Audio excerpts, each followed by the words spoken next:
कभी भी आपको कोई वैल्यू अगर रूट में दिया हो और एक वैल्यू बाहर हो रूट से, एक वैल्यू रूट के अंदर और एक वैल्यू रूट से बाहर हो, तो उसका मल्टीप्लाई कभी मत करिए, उसको नॉर्मल लिख दीजिए 5√3 इस तरह लिख सकते हैं।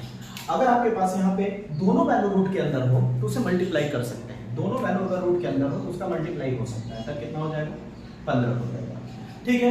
और अगर ऐसा हो जाए कभी सवाल के बीच में आपको मिल जाए कि एक वैल्यू बाहर है और कुछ वैल्यू रूट के अंदर है, तो बाहर वाले का बाहर के साथ मल्टीप्लाई करिए और रूट के अंदर वाले वैल्यू का रूट के अंदर मल्टीप्लाई करिए। इस तरह करेंगे तो आपका सही आएगा।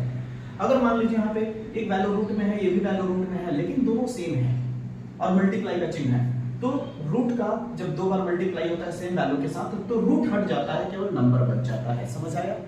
अब आती है हमारे यहाँ पे जोड़ने या घटाने की। बस एक मंत्र याद रखिए जोड़ने या घटाने के लिए, रूट के वैल्यू जब कभी भी जोड़ा या घटाया जाता है तो रूट के अंदर के वैल्यू सेम होने चाहिए जोड़ने या घटाने के लिए। जैसे देखिए यहाँ पर √3 है, यहाँ √7 है। बहुत लोग गलती क्या कर देते हैं, जोड़ करके 10 लिख देते हैं और आंसर आपका गलत आ जाता है। नहीं, इसे जोड़ेंगे नहीं, इसे जैसे का तैसा रख दीजिए, ये जुड़ेगा नहीं। इसे जोड़ा जा सकता है, डेसिमल में लाके जोड़ा जा सकता है, लेकिन कहने का मतलब अभी रूट के हिसाब से मैं लेके चल रहा हूँ कि इसे जोड़ा नहीं जा सकता। ठीक है, इसे ऐसे ही छोड़ दीजिए।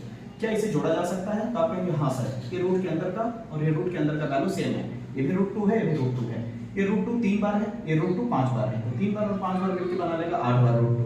ठीक है, क्या इसे घटाया जा सकता है? तो आप कहेंगे हाँ सर घटाया जा सकता है, क्योंकि यहाँ पे √2 है, यहाँ पे √2 है, ये 8 बार है और ये 2 बार है, घटाओगे कितना बचेगा?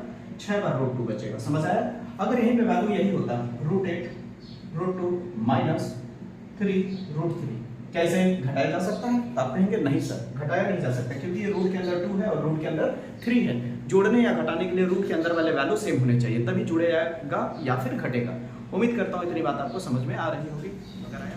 कभी कभी धोखा आप भी खा जाते हैं ना इस तरह के, क्या कहते हैं आपका सवाल का आंसर तो इस तरह से आता है, लेकिन क्या कहते हैं जब बुक में मिलाने जाते हैं आंसर तो आपका आंसर गलत आ जाता है। क्यों? क्योंकि बहुत सारे सवालों का जो जवाब दिया होता है वो रेशनलाइज करके दिया होता है। तो आइए परिमेयकरण कैसे किया जाए, रेशनलाइज कैसे किया जाए समझते हैं। अगर आपके पास मान लीजिए यहाँ पे 4/√2 है, तो आपको क्या करना है? √2 का रेशनलाइज करना है। तो परिमेयकरण का मतलब क्या होता है? जो रूट में वैल्यू है नीचे, उसी को 2 बार मल्टीप्लाई कर दीजिए, ऊपर भी नीचे भी। इसे ही कहते हैं परिमेयकरण करना, इसे ही कहते हैं रेशनलाइज करना। अब इसे हल करिए, 4√2 बाई √2 का √2 से मल्टीप्लाई करेंगे, केवल 2 बचेगा। अब इसे कैंसिल कर दीजिए, 2 1 जा 2, 2 2 जा 4, आपका आंसर कितना आ जाएगा? 2√2। इस तरह से परिमेयकरण किया जाता है। अगर मान लीजिए इस तरह से बड़ा सवाल आ जाता है परिमेयकरण करने के लिए, तो कैसे करेंगे? √7 -√6 है, इसी का परिमेयकरण करना, इसी का सेम नंबर का गुणा कर दीजिए, √7 √6, ऊपर में भी √7 √6, नीचे में भी। बस फर्क क्या होगा? यहाँ जो चिन्ह होगा उसी को बदल दीजिएगा। अगर यहाँ माइनस है तो दोनों पर प्लस लिख दीजिएगा, और अगर यहाँ प्लस है तो दोनों पे माइनस कर दीजिएगा। मल्टीप्लाई सीधा सीधा करिए, √7 + √6, इसका मल्टीप्लाई करेंगे कितना हो जाएगा? √7 - √6, √7 + √6 होगा। ऊपर वाले को जैसे का तैसा लिख दीजिए।